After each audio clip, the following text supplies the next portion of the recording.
Welcome back to my channel. We are just watching the how to solve multinomial theorem. Multinomial theorem के बारे में बच्चों को पता तो होता है बट प्रैक्टिस कम करते हैं. तो समटाइम क्या होता है आपके दिमाग में और आपके कंसेप्ट में एग्जामिनेशन हॉल में एक वार होता है. आई नो डैट और दो तीन चीज़ें होती हैं इन प्रैक्टिस. सपोज आपकी बहुत ज़्यादा प्रैक्टिस है तो दिमाग कुछ भी नहीं सोचता है. इन दैट केस आपके कलम और हाथ दोनों काम करते, फटाक से क्वेश्चन सॉल्व करते हैं. एंड नेक्स्ट सेक्शन क्या होता है कि आपके माइंड और आपके पेन और प्रैक्टिस के बीच में वार होता है. तो that is the medium section. And the third section क्या होता है कि आपके ब्रेन को थोड़ा पता है बट आपने प्रैक्टिस नहीं किया है. तो एक आदमी को वो वार में लगना पड़ता है और दूसरा आदमी क्या करता है, चुपचाप रहता है. तो in that case time taking ज़्यादा होता है. और finally there is a chance, probability कि आपका जो टाइम और कंसेप्ट के बीच में जो जंग चल रही है वो आप हार जाते हो. तो इन बिटवीन हमें क्या करना, हमें प्रैक्टिस भी बहुत, हमें दिमाग प्रैक्टिस करते, practice makes a man perfect, है ना. तो हमें पढ़ना भी है, कंसेप्ट को समझना भी है और प्रैक्टिस भी करना है ताकि ये बार में हमेशा आ गया. मल्टीनोमियल थ्योरम बच्चे 4-5 करते हैं, उसके बाद दे नो कि हाँ यस मैंने किया. This is not the right way to say. आपकी प्रैक्टिस बहुत होनी चाहिए बिकॉज उसमें वो घुमा घुमा के ट्रेंडिंग डिफरेंट डिफरेंट टाइप के क्वेश्चंस अभी जो नए ट्रेंड में आते रहे तो वैसे आते हैं. तो चलो पहले इसके कंसेप्ट को समझते हैं कि करते कैसे हैं. उसके बाद हमें 30, 40, 50 जितने भी क्वेश्चन हैं वह करके फिर PYQ करके देखते अरे होता है कि नहीं, क्या हमारा दिमाग और हमारी प्रैक्टिस जो है दोनों का मैचिंग होता है कि नहीं, और फाइनली हम सॉल्व कर पाते हैं कि नहीं. तो find the coefficient of x5 in the expansion. हमें क्या क्या किन किन बातों को समझना है. यहाँ पे जो कंसेप्ट क्या है, इसमें जो भी पावर है उसको फैक्टोरियल में लिखो 9, और इस पे लिखो alpha, factorial beta, factorial gamma. हाँ, कहाँ से आया, क्या आया. ये है a पे पावर अल्फा, bx पे power beta and cx square पे power gamma. This is the way. Whatever be the term, ये भी जो भी टर्म है t1, t2 एंड t3, इस पे power alpha, beta and gamma लिखेंगे और ये उसके फैक्टोरियल को नीचे लिखेंगे. ये एक अप्रोच है, ये आप ऐसे कर सकते हो. But without using this approach how we will do, we will expand this term as per the rules of the binomial and finally we will meet with the, फिर अगर बीच में दो टर्म आएगा फिर वहाँ भी हम एक्सपेंशन पे आएंगे. सपोज 3 टर्म का है 1 + x + x स्क्वायर, तो बीच में 1 + x को हम a मान के अगर उसको करते तो वहाँ भी फिर उसको एक्सपेंड करना पड़ेगा. फिर इस तरह से थोड़ा सा बड़ा होगा but that is also the way we can solve it. But इस तरह से कैसे करते, डायरेक्टली कैसे करते.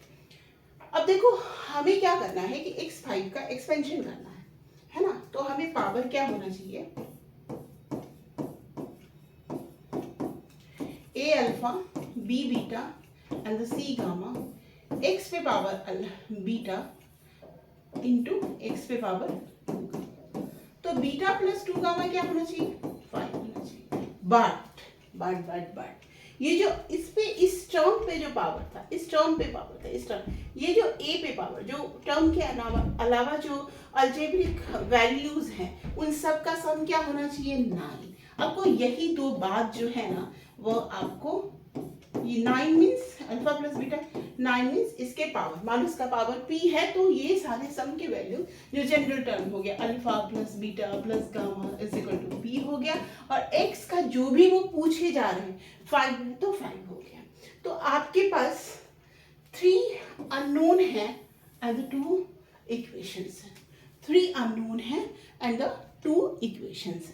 इन दैट केस कैसे हम लोग इसको सॉल्व करेंगे, we will use the hit and trial method. How we will using, just see. What we have, beta plus 2 gamma is equal to 5 and alpha plus beta plus gamma is equal to 9. तो beta plus 2 gamma, तो हम इसको लिखेंगे beta plus gamma is equal to 5. चलो तो alpha plus, इसको क्या लिख सकते हैं, 5 - गामा इज इक्वल टू 9, है ना. बीटा प्लस 2 गामा, तो बीटा प्लस उसको तोड़ दिया, 5 माइनस गामा आ गया बीटा प्लस, यानी this is the case alpha 5 plus alpha minus gamma is equal to 9, alpha minus gamma is equal to 4 एक आ गया, और बीटा प्लस 2 गामा 5 है। अब क्या क्या वैल्यूज दे सकते हैं, अल्फा और गामा में आया है तो बीटा का वैल्यू हम यहाँ से चेंज कर दे कि 2 गामा, हमें किसके रिस्पेक्ट में करना है, बीटा एंड 2 गामा, है ना। तो alpha minus gamma is equal to 4 है। अब आप अपने इसमें डिफरेंट केसेस डालते जाइए। सपोज कि हम इसमें ये 5 कैसे कैसे आ सकता है, अगर बीटा बराबर 1 लेते हैं, गामा बराबर 2 लेते हैं तो ये 5 हो जाएगा, तो बीटा बराबर 1 गामा बराबर 2, ये हो गया हमारा 5। तो गामा बराबर 2 लेंगे तो अल्फा बराबर क्या हो जाएगा 6, इसमें डाल दीजिए, अल्फा का वैल्यू आ जाएगा। सिमिलरली अगर बीटा बराबर 3 लेते हैं और गामा बराबर 1 लेते हैं तो क्या हो जाएगा हमारा, बीटा बराबर 3, यहाँ पे 3 ले लो एंड यहाँ पे 3 ले लो एंड गामा का 1 ले ले, 3 तो 5 हो जाएगा ना। तो ये केसेस क्या होंगे हमारे, गामा का वैल्यू हमने 1 लिया तो अल्फा बराबर 1। अब क्या करते हैं कि हम बीटा को ही 5 ले लेते हैं, तो बीटा बराबर 5 ले लिया तो क्या हो गया, गामा बराबर 0 हो गया, है ना। बीटा बराबर 5 लेंगे तो गामा को 0 करना पड़ेगा, क्योंकि दोनों का सम क्या है हमारे पास, ये है कि 5 ही लाना है, तो ये हो गया 5। तो अल्फा का वैल्यू क्या हो जाएगा, गामा 0, तो अल्फा बराबर 4। तो दिस इज द 3 केसेस। इसके अलावा हो सकता है बड़े क्वेश्चन में 4, 5 ऐसे क्वेश्चन हो, तो मैम हम 2 मिनट के लिए 2 नंबर के लिए इतना, तो एक नंबर पे कितने लाख स्टूडेंट होते हैं, 1.5 में, तो वो आप तो भली बात ही जानते हो। तो ये सारे कंडीशंस हमने लगाए। अब नाउ हमने क्या लिखा था कि factorial 9 upon factorial alpha factorial 6 लिखे थे, अल्फा बीटा 1 गामा 2, है ना। ये x पे पावर 5 हो जाएगा, a पे पावर अल्फा था तो a पे पावर 6 हो गया, b पे पावर बीटा था तो बीटा का वैल्यू हमने क्या लिखा है 1, एंड c पे पावर क्या था गामा, गामा का वैल्यू 2 लिखेंगे। और x वाला टर्म जो क्योंकि उसी के कोएफिशिएंट निकालना है उसको मैंने लिखा नहीं है, प्लस फैक्टोरियल 9 बीटा पे पावर अल्फा वाला देखो पहले, अल्फा 5, बीटा बी वाला था तो बीटा 3 गामा 1, है ना। तो अल्फा 5 यानी ए पे पावर 5, बी पे पावर 3, सी पे पावर 1, है ना। तभी तो ये 2 से 3 2 5 हो रहा है, 3 2 प्लस 5 एंड ये क्या हो रहा है, इसको 2 2 4 4 1 1 5 and plus third term is factorial 9, alpha बराबर क्या है 4 फैक्टोरियल 4, बीटा बराबर क्या है, बीटा हमारा बी वाला जो टर्म है, हाँ बीटा बी पे पावर बीटा था तो फैक्टोरियल 5 हो गया, एंड गामा फैक्टोरियल 0, और फैक्टोरियल 0 का वैल्यू क्या होता है सबको पता ही है ना 1, ऐसा नहीं कि तुम सोचो मैम 0 लिख दिया तो इनफाइनाइट हो गया, क्या आपने कर दिया। तो this is the value of 1 and we can write the coefficient a4 यहाँ पर लिख देंगे, है ना, a4 इंटू b5, देखो अल्फा का वैल्यू है एंड गामा का वैल्यू, सी पे पावर क्या था हमारा, सी पे पावर गामा का वैल्यू 0 था, तो इस टर्म में हमारा ये 0 हो जाएगा, क्योंकि गामा 0 तो 0 इंटू 2, तो ये हो गया हमारा। तो अब हम इससे डायरेक्टली आंसर फाइंड आउट कर सकते हैं। आपको तो पता है फैक्टोरियल 6 से आप करोगे तो 7 8 9 हो गया, 7 8 9 हो गया 7, तो आंसर हम लोग यहाँ से निकाल सकते हैं। 7 इंटू 8 इंटू 9 इन 2 से कर देंगे तो इसको हम लोग 2 से कर देंगे तो 7 into 4 into 7 into 4 into 9, a6 b c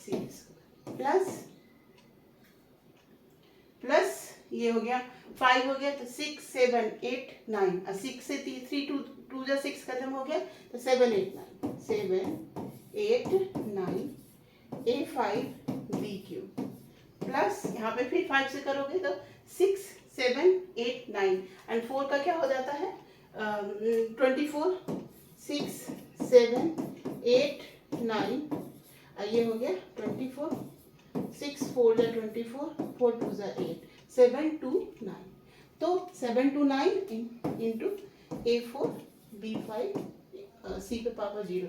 तो इसको कर देंगे आई थिंक कि 28 9 जा 2 5 52, 72 9 जा नहीं, हाँ 72 7 जा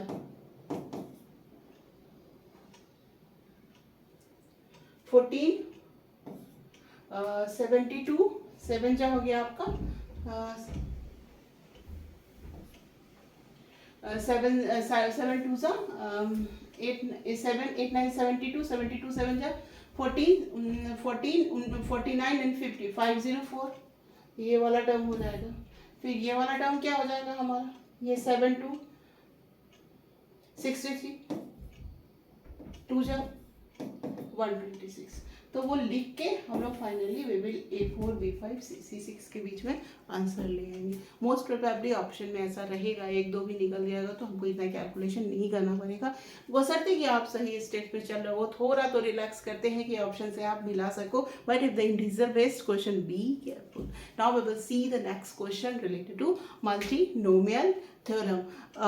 In between I can only say please keep watching my channel, and once you come first time on my channel, don't forget to subscribe.